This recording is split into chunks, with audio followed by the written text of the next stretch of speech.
নমস্কার বন্ধুরা, একটি নতুন ভিডিওতে আপনাদের স্বাগত জানাই। যখন একঘেয়ে লাগে মাছ মাংস খেতে, তখন আমি এই ধরনের রান্না করে থাকি। আজকে আমি বানাবো খোপা আলু দিয়ে পোস্ত আর এক ফোড়নে টকের ডাল। প্রথমে কড়াইয়ে সরষের তেল দিয়ে কালো জিরে ফোড়ন দিয়ে পেঁয়াজটা একটু ভেজে নিয়ে আলু দিয়ে দিলাম।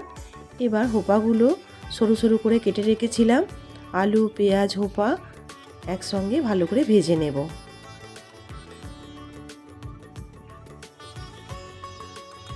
এই সময় হোপাটা খুব ভালো পাওয়া যায় আর আমার বাড়ির লোকও খেতে খুব পছন্দ করে। এরপর লবণ আর হলুদ দিয়ে একটু নেড়েচেড়ে হোপাটাকে ঢেকে দেব। হোপা দিয়ে যে জল বেরোবে সেই জলেই হোপাটা সিদ্ধ হয়ে যাবে, আলু সিদ্ধ হয়ে যাবে। এরপর দুটো শুকনো লঙ্কা আর পোস্ত দিয়ে মিক্সিতে পেস্ট করে নেব। পোস্তটা দিয়ে আর স্বাদ মতো চিনি দিয়ে পোস্তটা নেড়ে চেড়ে নামিয়ে নেব। একটু ভাজা ভাজা হবে, এক্সট্রা কোনো জল দিলাম না পোস্ততে আমি।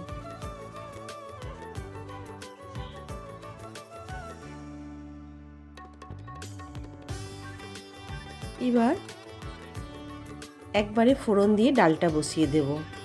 সর্ষের তেল দিয়ে শুকনো লঙ্কা সর্ষে আর তেজপাতা ফোড়নে দিয়ে দিলাম। এখানে আছে মুগ আর মটর ডাল। মটর ডাল আর মুগ ডালটা খুব ভালোভাবে ধুয়ে নিয়ে ছাঁকনিতে জলটা ঝরিয়ে নিয়েছিলাম। এবার ডালটা ভালো করে ভেজে নিয়ে জল দিয়ে দিলাম। আমি প্রেসারে ডালটা সিদ্ধ করব না, কড়াইতেই সিদ্ধ হয়ে যাবে, একটু সময় লাগবে। নুন আর হলুদ দিয়ে ঢেকে দেব ডালটা আর গ্যাসটা কমিয়ে দেব। ডালটা সিদ্ধ হয়ে গেলে কাঁচা আম দিয়ে আর একটু ঢেকে দেব, আমটা যাতে সিদ্ধ হয়ে যায়। কিছুক্ষণ বাদে আমটাও সিদ্ধ হয়ে গেছে। এবার স্বাদ মতো চিনি দিয়ে ডালটা একটু নেড়ে চেড়ে নামিয়ে নেব। ডালটা দেখুন খুব ভালোভাবে গলে গেছে।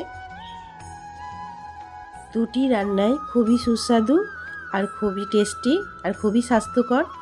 সম্পূর্ণ ভিডিওটা যদি আপনাদের ভালো লেগে থাকে আপনারা একটু কমেন্টে জানাবেন। আপনারা ভালো থাকবেন, সুস্থ থাকবেন আর আনন্দে দিনগুলো কাটাবেন। নমস্কার।